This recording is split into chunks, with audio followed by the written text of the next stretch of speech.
What's up, YouTube? It's Boston Sport Fan 91 coming at you on Saturday morning. Uh, Cold Saturday, but beautiful. Whenever you don't have to get up out of the house right away, off to work, and just get to lounge around, watch some TV, and do whatever. It's really beautiful morning, isn't it? So this video, no comic books going on in this one, although I do have two comics that I will be doing. The latest Green Lantern will be one of them, and then the other one is that Superman Lex Luthor special. So I'll probably be doing those, and those will probably be my Monday video. So expect for those two for Monday, because today and then obviously Royal Rumble tonight, this afternoon, and we have the recap Rumble video tomorrow. So today for this video, we're going to talk a little bit about Smackdown last night, and then we'll get into Royal Rumble tonight. So let's jump off with Smackdown. I can't remember everything that happened. 3-hour episode. Some of it was filler. Overall, for a go-home episode before the Royal Rumble, I didn't think it was all that great. But here's the thing about Royal Rumble. I don't think you need to sell the Royal Rumble. The Royal Rumble sells itself. You have the casual fan who tunes in, the hardcore fan who tunes in, people that have lapsed for years because it's just the anticipation and the fun build. So I don't think you need to sell the Rumble. I really don't. I think that's one of the biggest problems that WWE has with the Rumbles. They oversell it. So going into last night, we only knew, I think 15 names. By the end of the night, we have almost a complete men's Rumble. It kind of stunk, You kept getting different names added to it. Damian Priest got added to it. LA Knight got added to it. A couple of different others wrestlers got added to it. We're backstage just saying, I got to throw this guy over and that guy and yada, yada, yada. It's just a little disappointing because, when you saw 15 open slots, it's just kind of, now those 15 slots, that was just going to be awesome. You're going to get these legends coming back and TNA crossovers now. I think, if you add up everyone that they have on the poster and already officially announced, I think they have like 20 spots accounted for, and then you have different names that you just can't picture them even though they haven't been announced or anything. Like, can you not see Kofi Kingston in the Rumble tonight? No, maybe he won't be now that they're playing the heel. Now, maybe he won't have that awesome, crazy Rumble spot. That's definitely more of a face thing, so maybe not. But we're getting a little carried away on the Rumble. I'm going to switch gears back to SmackDown in the opening segment. Obviously, you had Kevin Owens and CM Punk kind of get that going. Overall, it was a cool little segment. Like I said, didn't get me any more excited for the Rumble as it is. I'm already very much looking forward to the Cody Rhodes, Kevin Owens ladder match tonight at Rumble. I am going to go with Kevin Owens winning. I think that's the whole point of the ladder match, to be honest with you. I think it's a safe, easy way to take the strap off of Cody and still keep Cody strong because his shoulders never go to the mat. It's never going to be a 1, 2, 3. Kevin could do something wild like handcuff Cody to a post, climb the ladder, get the belt, and Cody was handcuffed to zip tie to a post or something. I think that's a scenario that could happen, something along that lines. Kevin could get a little help from maybe Sami Zayn. Who knows? I think there's something brewing there. I really, really do. So we'll just see how that plays out. But I do think Cody's dropping the belt tonight. I do think KO is going to get it. And I think that was the whole point of doing the ladder match. So that opening segment was kind of cool. I did like it. Moving on a little bit. Trying to think of the things that really stick on my head. And this is not going to be in the order of how it happened on the show. It's just, obviously you had Jimmy Uso going against Carmelo Hayes. Solid match. I like Carmelo Hayes. I think Jimmy Uso's really actually... So the Usos breaking up, going their own way. Obviously Jay is above and beyond over, just crazy over. Best thing that's happened to him was going singles. I think it might be the opposite.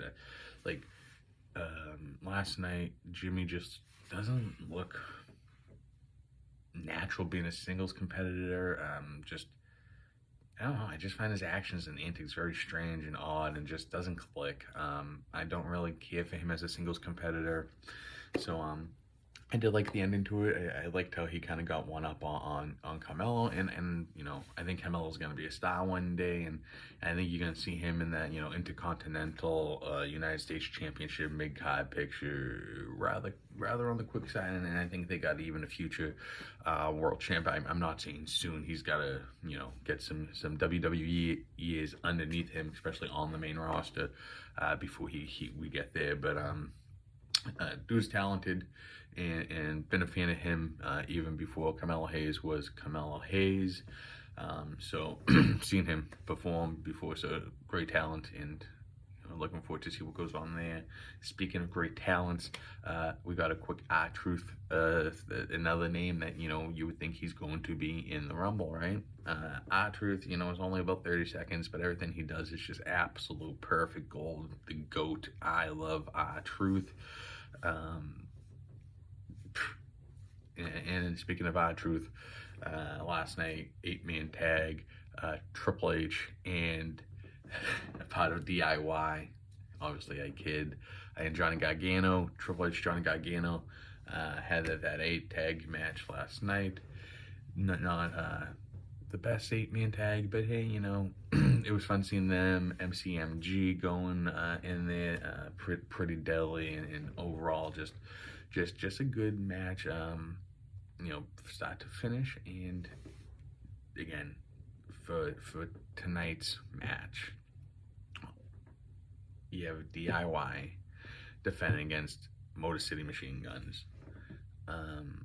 I don't see how Motor City Machine Guns does not walk out of Indy, out of Lucas Oil Stadium, out of the Royal Rumble tag team champions. They are one of the greatest tag teams in the history of professional wrestling. They have done it all everywhere. The only disappointing thing for me with them in WWE is just their entrance music. We need to get them back to that old school Motor City. If you know what I'm talking about, go check out any other entrance they've ever had outside of WWE, especially TNA, and that is like the best entrance, so I want that back. And then obviously we just gonna jump out. I almost forgot Miz, and another person that just every time he's on my screen, I am just entertained. Whether he's the face, whether he's the heel, whether he's a little bit of both, whatever he does, it's just pretty much a lot of fun. I really enjoy The Miz. Last night, seeing him get into it with Andrade, kind of doing a little bit of the flippy-floppy stuff, which Miz is not known for. That was cool to see. When you see like a Ricochet do it week in and week out, I get bored of that. When you see a Miz do it once on the Blue Moon, that was awesome. So, and I said awesome, and then obviously we jump up to the main event. We have our big tag team match where we have LA Knight, who is probably one of my more favorite people over there on Smackdown. He just really does seem to steal the show just about every time he's on camera. Again, I don't think he's going to have the absolute biggest Rumble, but I think he will do something, and Damian Priest is a whole lot of fun to watch.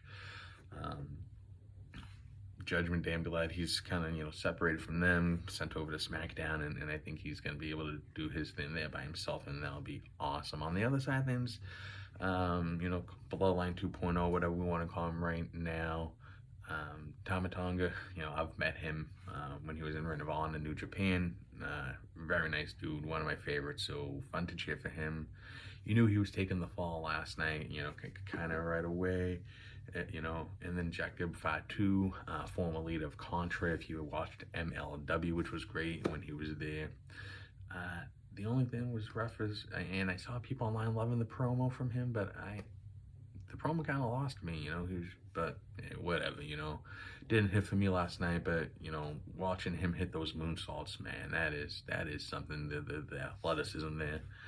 But I am very excited for the Rumble tonight. I thank you all for watching. Leave your comments down below or message me on Instagram, Comic Fan, I think it's 91. I will leave my name down below, so check that. Get me up on Instagram, that's where I do my most communication. So let me know what you're thinking on last night's Smackdown, but most importantly, let's talk Rumble. Let me know who do you want to see the Rumble. I'm going to give that to you real quick at the end of this video. So on the women's side, I think it's Charlotte Flair. I do not have a dark horse. I'm just taking Charlotte Flair. Forget it. Woo! And for the men's, I'm going to take John Cena, but my dark horse is Jey Uso. We're going to yeet, I think, in Indy, everybody. We're going to be yeeting tonight, I think. So, Jey Uso is the dark horse. That's my pick. And then if they're going to go the kind of everyone sees it coming way, John Cena, we ain't going to see a winner. All right, everybody, enjoy the Rumble. Have a great Saturday, and I will talk to you tomorrow. Peace.